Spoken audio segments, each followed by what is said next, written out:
Hörmətli izləyicilər, Financial Times nəşrinin məlumatına görə sızdırılmış sənədlərə və mənbələri istinadən yaydığı məlumata görə ötən ilin dekabr ayında İran və Rusiya arasında məxfi sənəd imzalanıb və bu hərbi sənəd imzalanıb və bu sənədə əsasən Rusiya tərəfi yaxın illər ərzində İrana hava hücumundan müdafiə sistemləri tədarük eləyəcək. Lakin maraqlı məsələ ondan ibarətdir ki, bu tədarük 2027-29-cu illər üçün nəzərdə tutulsa da iddialara görə tədarükün bir hissəsi artıq həyata keçirilib. Bu da yəqin ki, təsadüfi deyil, bəlkə də İranın Birləşmiş Ştatların mümkün zərbəsinə qarşı hazırlığını nümayiş etdirir. Bəs əsasən hansı silahlar tədarük eləyəcək? Burada söhbət Verba tipli daşınan zenit raket komplekslərindən gedir. Bu zenit raket kompleksləri əsasən aşağı hündürlükdə uçan pilotsuz uçuş aparatları və raketlər üçün,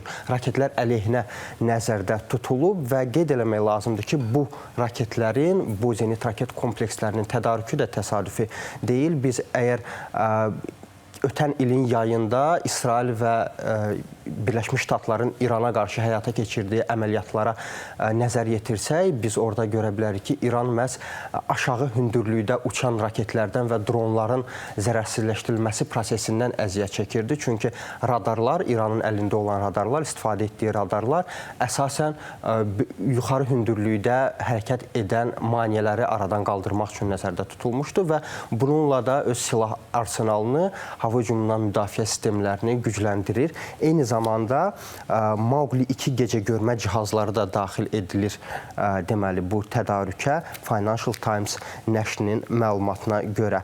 Bu da onu göstərir ki, danışıqlar davam etdiyi kimi hərbi hazırlıqlar da davam edir. Bununla bağlı ümidlər də təbii ki, hələ də yerindədir. Məsələn, İran prezidenti Məsud Pezeşkiyan bununla bağlı açıqlama yayıb, X sosial şəbəkəsində yazıb, xüsusilə Cenevrədə keçirilən Birləşmiş Ştatlar İran danışıqlarından sonra İran prezidenti hesab eləyir ki, tərəflər arasında fikir mübadiləsi aparılıb, bəzi müəyyən fikir ayrılıqları olsa da müəyyən mübadilələr, mesajlar mübadiləsi həyata keçirilib. Bununla bağlı artıq mesajlar da mövcuddur. Tam ümidlərini kəsmirlər. Baxmayaraq ki, bəzi analitiklər yaxın günlərdə hərbi eskalasiyanın baş verməsini, baş verəcəyini istisna etmirlər. Danışıqlardan danışdıq. Danışıqlarda təbii ki, qırmızı xətlər də mövcuddur.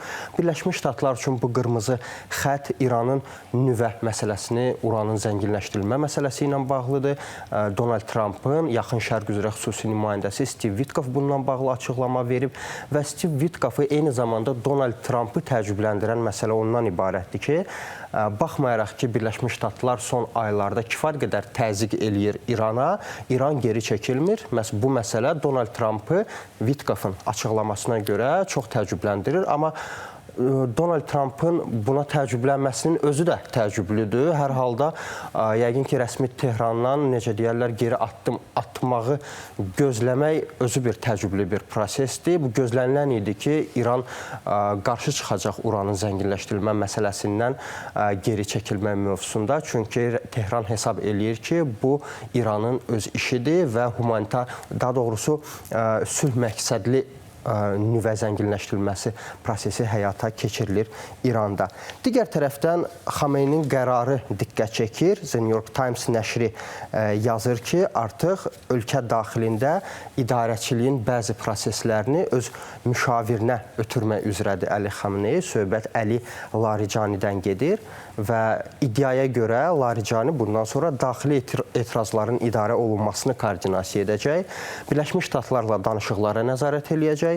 Rusiya ilə regional aktorlarla əlaqələri saxlayacaq və genişləndirəcək. Eyni zamanda gələcəkdə mümkün hərbi zərbələrə qarşı ssenarilər hazırlayacaq. Bu da onu göstərir ki, İran da artıq istər xarici siyasətdə, istərsə də daxildə koordinasiyalı şəkildə hazırlıq işlərinə davam eləyir. Amma xaricdən danışdıq, daxildə də təhdidlər hələ də sovuşmayıb. Məsələn, bilirsiniz, bir ay təxminən bundan əvvəl geniş aksiyalar keçirilmişdi.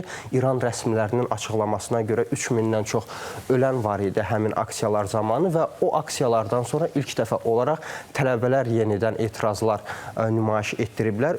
Ölkənin bəzi bölgələrində, xüsusilə universitetlərdə tələbələr təzyiq vasitəsi kimi xarici təzyiq və iqtisadi sanksiyalar fonunda yenidən etirazlara qalxıblar. Bütün bu proseslər azmış kimi Pakistan-Əfqanistan sərhədində də yenidən gərginlik yaşanıb. Bir müddət öncə Pakistanda partlayışlar baş vermişdi və Pakistan rəsmilərinin açıqlamasına görə bu partlayışların arxasında Əfqanistanın Təhrik-i Taliban Pakistan qruplaşması dayanıb. Bu səbəbdən Pakistan hərbi hava qüvvələri Əfqanistanla sərhəddə yerləşən təxminən 7 terror düşərgəsinə zərbələr endirib və Dawn qəzetinin Pakistan rəsmilərinə, təhlükəsizlik qüvvələrinə istinadən yaydığı məlumata görə təxminən 80 terrorçu zərərsizləşdirilib bu əməliyyat nəticəsində. Amma Əfqanistan tərəfi bu prosesi təqzib eləyib və bildirib ki, zərbələr əsasən mülki şəxslərin olduğu ərazilərə endirilib və mülki əhali arasında da ölənlər var. Biz Asiyadan danışdıq, Yaxın Şərqdən danışdıq. Düşünürəm ki, elə bu məqamda Avropadan, Avropanın şərqindən, Rusiya-Ukrayna müharibəsindən də danışmaq yerinə düşər. Danışıqlar bilirsiniz ki, baş tutur, istər Ərəb ölkələrində, istərsə də Cenevrədə baş tutur bu yaxınlarda və Rusiya tərəfi bu danışıqları ağır, lakin konstruktiv adlandırır. TASS agentliyi bundan bağlı məlumat yayıb. Siyasi mənbələrinə istinadən yaxın günlərdə də danışıqların növbəti raundunun keçirilməsi istisna edilmir. Məhz fevralın 26-sında Cenevrədə yenidən tərəflər arasında danışıqların baş tutması gözlənilir. Avropada təbii ki, Rusiya-Ukrayna müharibəsi öz yerində başqa gərginliklər də mövcuddur, bilirsiniz. Qrenlandiya ətrafında baş verən gərginlik mövcuddur bir müddətdir ki, baxmayaraq ki, nisbi razılıq əldə ediblər tərəflər. Donald Trump bir neçə gün bundan öncə özünün açıqladığı kimi humanitar məqsədlə ada istiqamətində gəmi göndərib, hospital tipli gəmi göndərib. Lakin bu ada rəsmiləri tərəfindən narazılıqla, böyük narazılıqla qarşılanıb. Xüsusilə Müdafiə naziri Truls Paulsen açıqlamasında bildirib ki, adanın belə bir ehtiyacı yoxdur və hələ ki nə lazımdır, özümüz daxildə həll edirik bütün problemləri.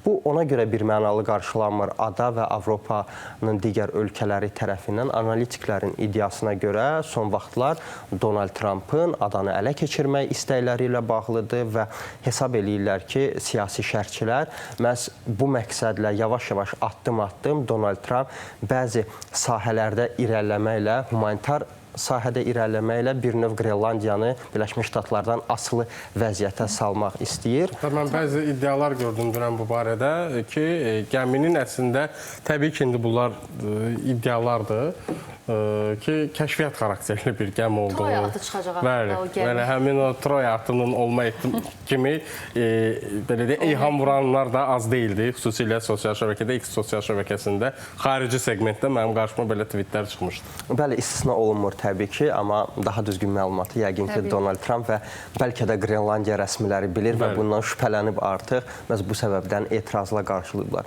Buraxılışımızın əvvəlində dedim, Latın Amerikasında aləm deyib yenə Bəli, fikrim qalıb orada nə vaxt deyəcəksən o məlumatı? Nəhayət gəldim, çatdım o məsələyə və Meksikadan gedir söhbət. Meksika hökumətinin ötən gün keçirdiyi əməliyyat nəticəsində Xalisko yeni nəsil narkokartelinin rəhbəri El Mencho ləqəbi ilə daha çox tanınır Latın Amerikasında, ümumiyyətlə həmin bölgədə öldürülüb əməliyyat nəticəsində. Narkokartel üzvləri arasında da çox saylı ölən var və bu məsələdən sonra Meksikanın 8 ştatında ixtişaşlar deməli hökm sürür hazırda və narkokartellərin nümayəndələri bu məsələyə görə qisas alacaqlarını bildiriblər. Bu səbəbdən ölkədə talanma hadisəsi baş verir. Xüsusilə narkokartel nümayəndələri qeyd edirlər ki, onlar ağına bozuna baxmadan mülki şəxsləri də öldürəcəklər.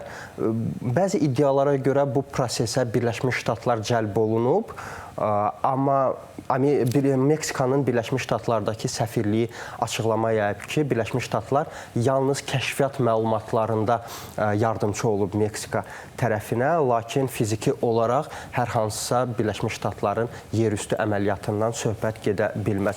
Bu məqamda mən bir məsələni xatırlatmaq istəyirəm. istəyirəm nəyə görə bəlkə də bu proses indi həyata keçirildi, əməliyyatlar həyata keçirildi. Bilirsiniz, Donald Trumpın xarici siyasətdə əsas mövqelərindən biri həm də narkokartellərlə mübarizədir.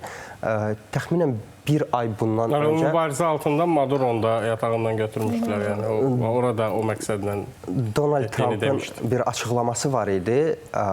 Meksika prezidenti Claudia Sheinbaum'la bağlı və açıqlamışdı ki, Meksikada ümumiyyətlə ölkəyə Sheinbaum yox, narkokartellər deməli, rəhbərlik eləyir.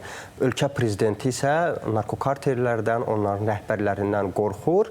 Məhz bu səbəbdən onlara qarşı hərəkətə keçmir. Sheinbaum təbii ki, çox böyük narazılıqla qarşıladı Trump'ın bu açıqlamasını və bəlkə də bu məsələyə görə Sheinbaum indiki mərhələdə hərəkətə keçdi və Birləşmiş Ştatlardan kəşfiyyat məlumatlarını əldə etməklə Donald Trump'a göstərdi ki, bax, mən əslində qorxmuram heç bir narkokarteldən və ölkəmə özüm nəzarət eləyirəm. İndi bir cümlə ilə bunu da xatırladım ki, bu proseslər təkcə siyasi prosesləri izləyənlər üçün yox, futbol sevərlər və idman sevərlər üçün də böyük bir narahatlıq doğurur. Çünki artıq xəbərlər dolaşır ki, 2026 Dünya Çempionatının da keçirilməsinə təsir eləyə bilər. Çünki ev sahibi ölkələrdən biri də Meksikadır, Guadalajara'da və bir çox şəhərlərdə oyunlar keçiriləcək. Yəni bir təhlükə var. Rəsmi bir şey yoxdur. UEFA, FIFA daha doğrusu sur, amma belə bir təhlükə də istisna olunmur. Bəli dostlar, məndənsə bugünlük bu qədər. Qarşıdakı günlərdə ümid edirik daha xoş və daha sülhpərvər məlumatları çatdıra Ümid edirik ki, çox sağ olsun. Hörmətli izləyicilər, xəbərin zamanını izləyirdiniz. Dünyada və bölgədə baş verən proseslərdən və baş verə biləcək proseslərdən xəbərdar olmaq üçün daimi olaraq bizi izləməyi unutmayın. İndi isə qısa araya keçid edirik.